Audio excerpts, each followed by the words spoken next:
دا د بلخ ولایت مرکز مزار شریف ښار اتمې ناحیې اړوند دشت شور سیمه کې د خبریالانو په نوم باندې نومول شوې څلورلارې ده. اوس تازه د خبریالانو د نوم ژوندي ساتلو په پار د مزار شریف ښاروالۍ له لوري د نومول شوې څلورلارې د جوړونې نیمګړې چارې بیا له سره پیل کړي دي.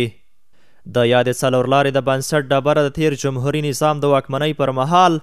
په کال 1990 لمریز کال کې ایښودل شوې وه چې اوس تازه د اسلامي امارت په حکومت کې د بیا رغونې چارې پیل شوي چې په راتلونکو 3 میاشتو کې باید 14 میلیونه افغانیو په لګښت کارونه بشپړ او پای ته ورسیږي.